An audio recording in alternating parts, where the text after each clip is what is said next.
헛된 마음 버리고 성령이여 내려고 충만하게 하소서. 주님 앞에 내 생명 드리리라.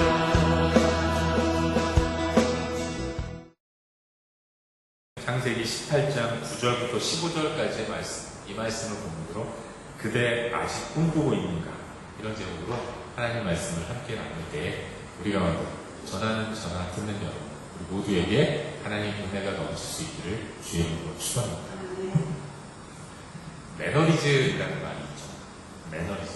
지루한 일상에서 새로움 없이 그냥 그렇게 흘러가는 것. 그걸 가리켜서 매너리즘이라고 이야기합니다. 매너리즘에 빠졌다. 그런 얘기를 종종 하죠. 제가 학교를 다니던 20대에 아주 인기가 많았던 대중가요가 하나 있습니다. 제목이 아주 오래된 연인들이라는 노래였어요. 어제 설교를 준비하면서 이 노래를 유튜브를 통해서 한번 다시 들어봤습니다. 가사의 내용입니다. 저녁이 되면 의무감으로 전화를 하고 관심도 없는 서로의 일과를 묻고 가지. 주말이 되면 습관적으로 약속을 하고 서로를 위해 봉사한다고 생각하지. 이게 무슨 가사입니까?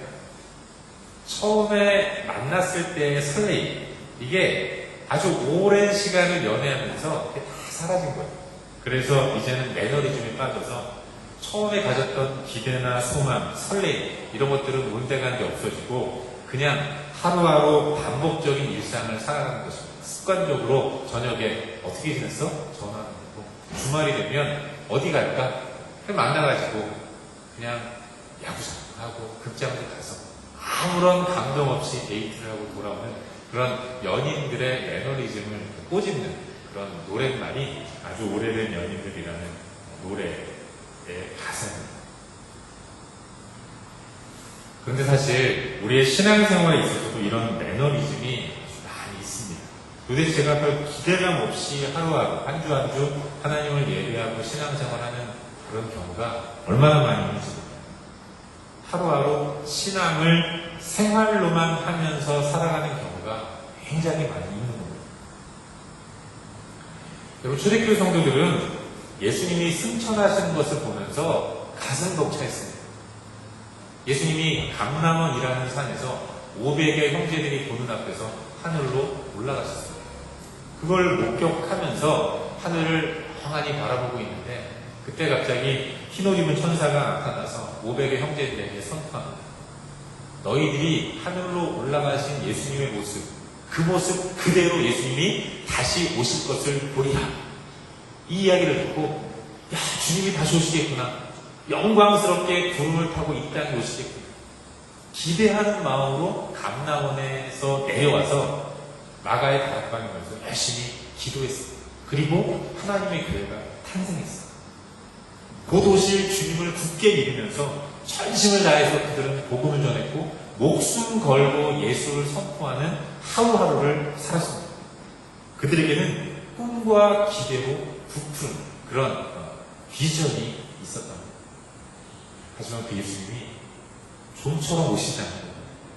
1년이 지나도 오시지 않아요. 10년이 지나도 오시지 않아요.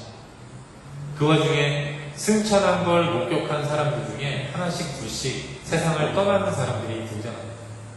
어떤 사람은 순교를 당하기도 하고 또 어떤 사람은 늙어서 죽는 사람들도 있었어요. 그런데 그때까지도 금방 오실 줄 알았던 예수님이 전혀 오실 기미가 보이지 않는 거예요. 그래서 사람들은 실망하기 시작했어요. 일상으로 돌아가기 시작합니다. 꿈은 꿈으로 고이 간직하고 그저 그렇게 오늘과 똑같은 내일, 그래서 별 기대감 없이 하루하루를 살기 시작했던 거예요. 승천하심을 봤을 때 그 가슴 벅찬 기대, 감격, 희열 이런 것들은 하나둘씩 다 사라지고 어느새 약속의 말씀은 잊은 채로 세상과 하나 되는 그런 삶의 모습, 세상과 별반 다르지 않은 그런 삶을 살아가는 사람들이 계속해서 등장해요. 뜨뜻미지근해져. 그러는 가운데 어떤 사람들은 내가 본 건 한여름밤의 꿈이었어. 환상이었어.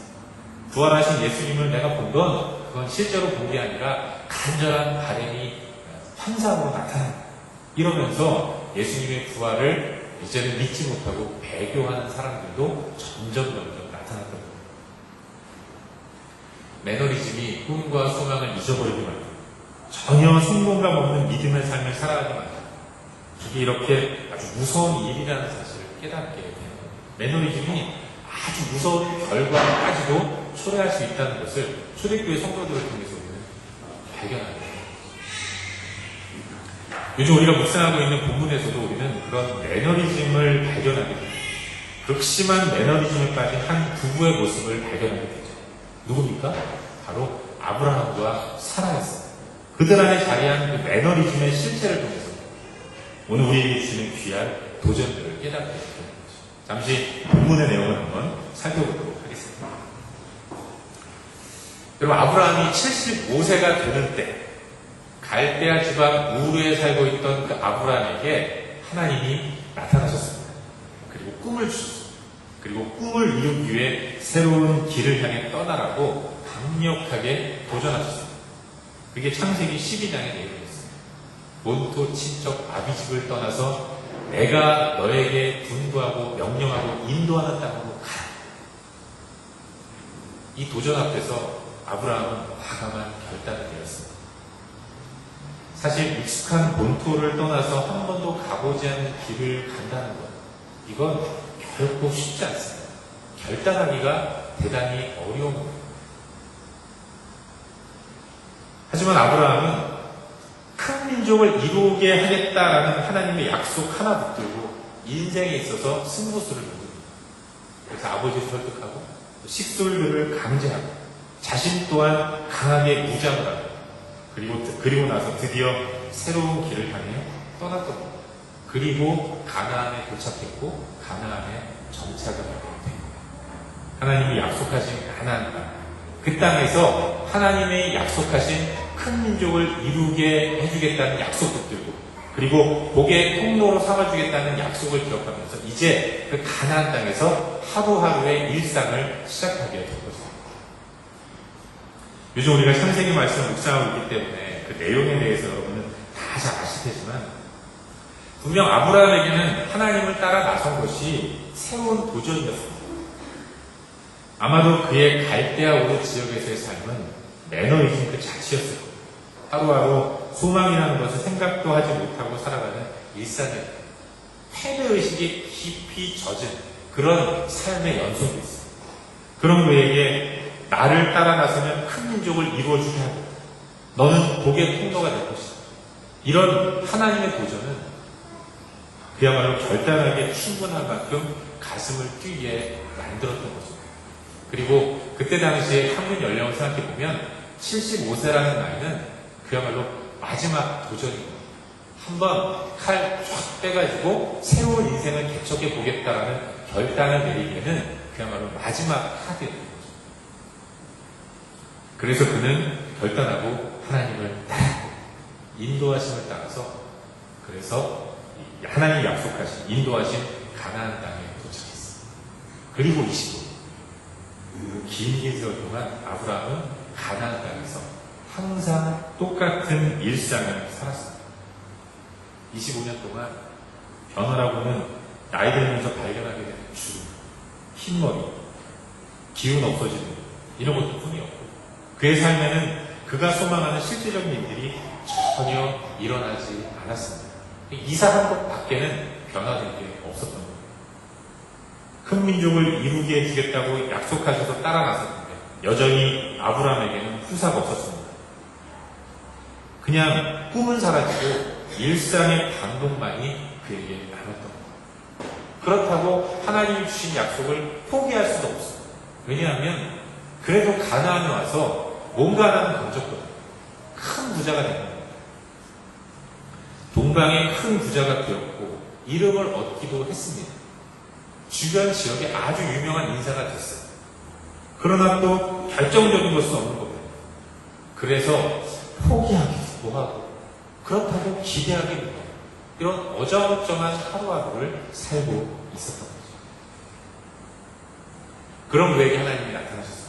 18장 1절을 보시면 하나님이 세 사람으로 나타나셨는데 주석을 보니까 세 사람 가운데 가운데 사람이 여호와 하나님이고 두 사람은 천사였다고 해석을 합니다. 하나님이 인간이 식별하기에 가능한 모습으로 아브라함 앞에 나타나셨어요. 그리고 오랜 시간 동안 가슴에는 있었지만 잊고 있었던 그런 꿈을 끄집어냅니다. 그게 10절 말씀. 우리 다 같이 10절 말씀을 한 목소리로 다 함께 읽도록 하겠습니다. 함께 읽겠습니다. 시작. 그가 이르시되 내년 이맘때 내가 반드시 내게로 돌아오니 내 안에 사라에게 아들이 있으리라 하시니 사라가 그 뒤 장막에서 하나님께서 여호와께서 아브라함에게 말씀하셨어요. 하나님은 지루한 일상으로 인해서 아브라함이 잊고 있었던 꿈에 대해서 얘기하십니다. 처음에 그를 설레게 했던 하나님이 주신 비전, 꿈. 그러나 지금은 1도 생각이 나지 않는 그 하나님의 꿈. 하나님이 바로 그런 25년 전에 하나님이 아브라함에게 주셨던 그 꿈을 다시 한번 말씀하시면서 그 꿈을 소환해내고 계십니다. 당연히 아브라함은 믿지 못하죠. 사라도 믿지 못합니다. 그래서 웃어. 이 웃음은 헛웃음입니다. 사라의 생각처럼 내가 나이를 늙었고 내 남편도 나이를 늙었는데 어떻게 이런 일이 일어날 수 있겠는가. 내 나이에 이 나이에 무슨 하면서 하나님이 말씀하신 것들을 온전히 믿지 못하고 있는 것입니다. 사랑하는 여러분, 시간은 그런 것 같아요. 시간은 우리 안에서 소망을 빼앗아갑니다. 기대와 꿈을 망각하게 만드는 것이 시간이 갖는 부정적인 역할입니다. 처음에 설레는 마음은 확 사라지고 그냥 그렇게 루틴에 젖어서 어제와 같은 오늘을 살아가고 전혀 기대하지 않는 내일을 맞이하게 됩니다. 그것이 시간이 갖는 부정적인 힘이 아닌가 그런 생각을 해보게 되죠. 아브라함과 사라도 마찬가지입니다. 갈대아 우르를 나와서 가나안에 이민 와서 살아온 이 25년의 시간 동안 아브라함과 사라는 그 시간 때문에 결국은 하나님이 허락하신 꿈과 비전을 완벽하게 잊고 살았던 거죠. 기대감이 전혀 완벽하게 매너리즘에 빠져 있는 그런 모습을 가졌던 거예요. 그래서 이제 하나님이 다시금 역사하실 시간이 되어서 내가 너에게 주는 꿈을 이루게 만들어주겠다. 그런 말씀하실 때 내 주제에 무슨 그러면서 헛웃음만 웃어버리는 그런 모습을 보이고 있는 것입니다. 그런 사람이 또 있습니다. 모세. 갓난쟁이 때 천신만고 끝에 놀라운 하나님의 은혜로 살아남지 않았습니다.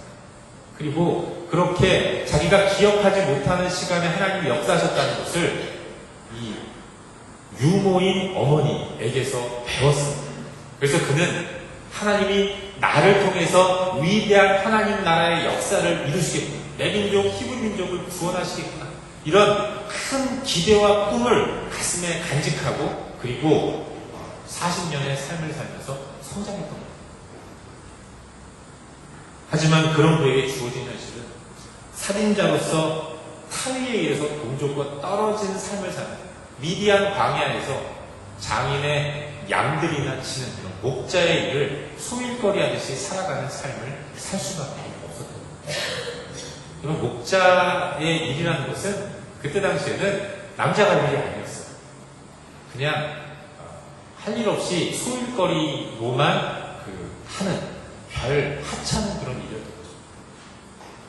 바로의 왕자로서 애굽에서 엄청난 학문을 공부했고 그리고 마음 가운데 민족을 향한 열정을 가졌던 모세가 그런데 40년 동안 미디안 광야에서 그냥 총무처럼 아무 의미 없는 인생을 하루하루 살면서 그 마음 가운데는 아무런 꿈도 갖지 못하는 그런 시간을 보냈던 겁니다.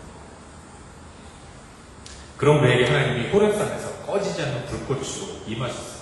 그리고 내가 너를 이스라엘을 구원하는 도구로 사용할 것이다. 이런 과거의 꿈을 다시 소환하신 것이죠. 하지만 그는 거부합니다. 나는 못합니다. 나는 늙었어요. 나는 말도 잘 못합니다. 하나님 보낼 만한 사람 보냈어요. 40년이라는 긴 세월 동안 갖게 된 이 매너리즘이 처음에 그 기대와 꿈을 완벽하게 잊어버리고 망각하게 만들어요. 사랑하는 여러분, 우리의 꿈은 시간이 지날수록 자꾸만 잊혀져요.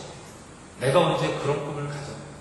내가 언제 그렇게 내 가슴이 뛰는 그런 시간들을 보내는 시간이 지나면서 별 기대 없이 하루하루를 지나갑니다. 그러나 여러분, 놀라운 게 있어요. 우리는 긴 세월을 보내는 동안 처음 가졌던 꿈과 기대와 소망을 망각해 갑니다. 지루한 일상에 매몰돼서 살아감으로 인해서 내가 언제 그랬나 할 만큼 모든 꿈을 잊어버리고 살아갑니다. 하지만 놀랍게도 내가 꿈을 잃어버리고 완벽하게 망각한 그때가, 그런데 하나님이 역사하시는 때가 된다는, 우리 그걸 성경을 통해서 발견합니다. 인간적인 기대, 인위적으로 내 꿈을 이루기 위해서 뭔가 할 수 있는 능력이 남아있을 때, 그때는 어떻게 해서든 그 꿈이 이루어지지 않습니다. 하지만 다 포기하고 가능성 제로, 아무것도 할 수 없을 때, 어깨 축 늘어지고 아무것도 할 수 없는 연약한 때가 되었을 때, 그때가 바로 하나님이 나를 통해서 역사하실 은혜의 때이고 비전을 이루는 꿈의 시간이 된다는 거예요. 우리 그걸 성경을 통해서 발견합니다. 우리는 하루하루 지루한 일상으로 인해서 꿈이나 소망이나 비전 같은 것이 사치로 느껴져요. 더 이상의 기대도 잃어버린 모습으로, 잊어버린 모습으로 살아가죠. 그러나 하나님은 한 번도 당신께서 우리에게 주신 꿈과 비전을 잊으신 적이 없어요. 나는 잊어버리지만 꿈을 주신 하나님은 계속해서 그 꿈을 당신의 계획한 대로, 당신이 예정하신 때에 이루시기 위해서 지금도 쉬지 않고 일하시며 역사하시는 분이라는 거예요. 우린 그걸 기억해야 합니다. 시작하신 하나님은 반드시 그 일을 이루어내시는 분이라는 거예요. 우린 그걸 잊지 말아야 하는 거죠. 사랑하는 여러분, 결과는 언제나 하나님의 몫입니다.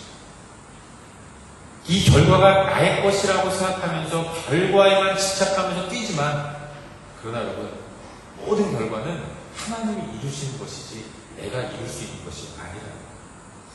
우리는 꿈꾸는 사람들이에요. 하나님이 주신 꿈, 하나님이 주신 비전, 그걸 가슴에 담고 그걸 잊지 않으면서 꿈꾸는 자의 행복을 누릴 뿐이지, 그 꿈을 이루시는 분은 하나님이라는 거예요. 우리 안에 착한 일을 시작하신 하나님이 반드시 그 일을 이루실 것이라는 사실을 기억합니다.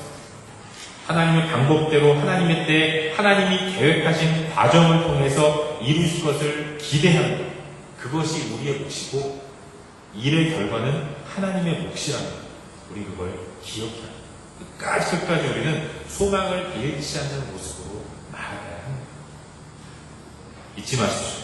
모든 것은 다 하나님의 손에 달려 있습니다.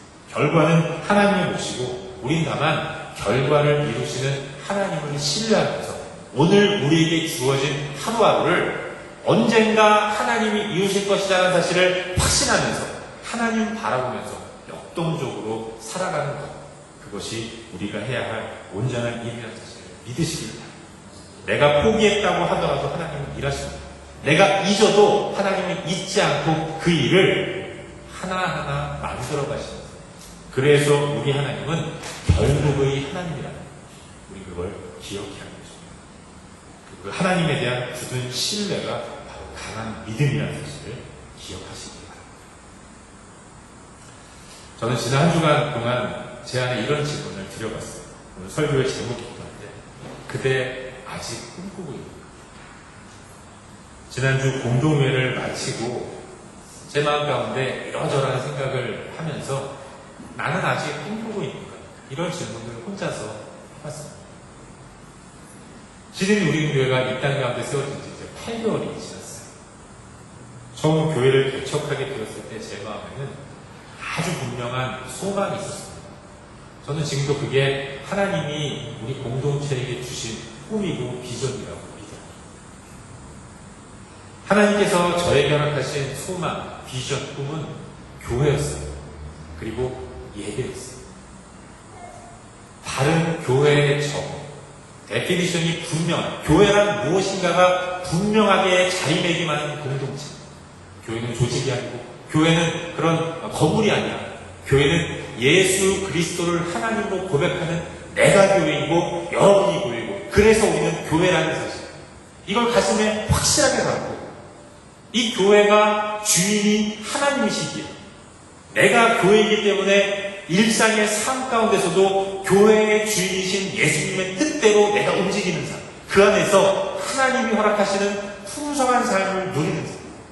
그 공동체가 모여서 우리는 교회 타이틀 걸고 이러저러한 일들을 하면서 우리 공동체 이름 내느라고 하나님의 영광은 뒤로 하고, 우리 이름 내기 바빠서 서로 공동체 안에 식구들끼리 개입하고 반복하는 이런 공동체가 아니라, 이 땅에 있는 그런 교회들의 모습이 아니라, 내가 하나님의 자녀로서, 교회로서 내 마음 가운데 예수 그리스도를 향한 뜨거운 열정과 사랑이 불타는 가운데 내가 있는 모든 곳이 하나님의 영광을 드러내는 장소여야 한다는 사실, 이런 꿈을 가지고 믿음의 삶, 신앙의 삶을 살아가면서 천국 가는 그날까지 이 땅을 살아가는 사람들의 모임, 저는 이런 공동체를 꿈꿨습니다. 저는 예배를 꿈꿨습니다. 일상의 삶을 살아가는 가운데 매너리즘에 젖어가지, 그저 그렇게 하나님의 자녀임에도 불구하고 자녀됨의 꿈을 잃어버린 채 아무 소망 없이 내 인생 뭐 있을까 이러면서 그저 남들 하는 대로, 남들 돈 버니까 돈 벌고, 남들 방 넓은, 또 방 칸수 많은 집 이사 가니까 나도 그런 집 얻으려고 동분서주하면서 그렇게 명예만 쫓고 돈만 쫓고 세상의 가치관에 찌든 채로, 그러나 하나님 믿는 자녀니까 주일날은 교회 오는, 아무 기대 없이 교회 와서 의무하고 방어전 치르듯이 예배드리고 집으로 돌아가는, 그래서 세상과 전혀 다르지 않은 삶을 살아가는 사람들에게 하나님의 살아계심을 예배를 통해서 경험할 수 있는 그런 온전한 예배를 꿈꿨습니다. 그 꿈을 가지고 하나님께서 개척을 시작하는 저와 몇몇 분들에게 주신 그 꿈을 가지고 지난해 6월달에 하나님의 교회인 우리는 교회를 시작하게 됐습니다. 이 하나님께서 허락하신 비전과 꿈을 가지고 8개월을 달려갑니다. 하지만 한 주 한 주 주어진 일상을 반복하며 살아가는 동안 순간순간 저에게도 매너리즘이 찾아옵니다. 말씀을 준비할 때는 이 말씀을 어떻게 잘 전달해야 할 것인가만 생각하지, 이 말씀 앞에 내가 엎드리는 그런 시간들이 점점 줄어드는 제 자신을 발견했습니다. 제 안에도 매너리즘이 살아있습니다. 예배의 설교자로 서려고 하는 것이 과연 온당한 것입니다. 나 또한 예배자로 서야 하는데 그 예배자로서의 그 감격은 필요하죠. 그저 오늘 내가 이 주일, 이 수요일, 이 새벽, 토요일 새벽에 내가 해야 할 사역에만 몰두하느라고 준비에만 바빠서 하나님을 온전히 누리지 못하는 제 자신을 발견합니다. 나 또한 매너리즘에 빠졌다. 이런 제 자신을 발견했습니다. 사랑하는 여러분, 우리는 매너리즘에 빠질 수 있습니다. 우리는 변함없는 지루한 일상을 살아가느라고 하나님을 기대하지 못하고 살아갈 수 있습니다. 그러나 중요한 것은 나는 그렇더라도 하나님은 계속해서 당신께서 우리에게 허락하신 꿈과 비전을 포기하지 않는다는 거죠. 나를 통해서 하나님 영광 받으시는 것이 주의 뜻인데 하나님은 그 뜻을 이루시기 위해서 지금도 역사하시고 지금도 쉬지 않고 일하고 계신다. 우리 하나님은 역사하시는 분이시고 우리 하나님은 역사하심으로써 전능한 능력을 나타내시는 분이시고 전능하신 하나님에게는 계획이 곧 성취랍니다. 나는 비록 연약해서 하나님을 잊을지라도 주님은 당신께서 약속하신 것들을 지금 이 순간에도 실현해 내고 계시는 분이랍니다. 나를 바라보면 절망하지만 눈을 들어 하나님을 바라보고 약속의 말씀을 다시 한번 기억하는 자리에 설 때, 내 안에 무너진 예배가 다시금 회복될 때, 기준이 내가 아니라 하나님께 주어질 때, 그때 우리는 매너리즘을 극복하고 다시금 하나님 허락하시는 놀라운 풍성함을 누리게 된다. 우리 그걸 기억해야 합니다. 사랑하는 여러분, 우리 삶 가운데 주의해야 할 것이 매너리즘이라면 이 매너리즘을 극복하는 유일한 길은 기억입니다. 날마다 하나님을 기억해야 합니다. 전능하신 하나님의 능력을 기억해야 합니다. 하나님을 기억하고 하나님 주신 꿈을 기억하고 꿈을 이루시는 하나님의 능력을 매 순간 기억하는 가운데 하나님을 주목한다면 우리는 일상의 삶 가운데서 만나는 나를 나약함 가운데로 이끄는 매너리즘을 극복할 수 있게 됩니다. 그때 우리는 하나님 허락하시는 풍성함을 매 순간 누리는 참된 하나님의 자녀됨을 누리게 될 줄 믿습니다. 우리의 시선을 하나님께로 두고 그게 신앙생활입니다. 바라기는 하나님을 향한 기대의 마음을 회복할 수 있기를 하나님 안에서의 풍성함을 기대하십시오. 예배당 나오실 때마다 그저 그렇게 의무방어전 치르듯이 나오지 마시고 오늘 이 주일 예배, 이 수요 예배, 이 토요새벽 기도에 내가 주 앞에 나가는 예배를 통해서 하나님이 어떤 은혜를 베풀어 주실 것인가 이걸 기대하며 나아갔으면 좋겠습니다. 그리고 하나님은 단 한 번도 기대하는 자의 그 기대를 무차히 짓밟는 분 아니잖아요. 완벽하게 채워주시는 분. 하나님을 경험하는 삶, 하나님의 역사하심을 목격하면서 그런 진정한 꿈과 비전을 다시 회복하는 여전히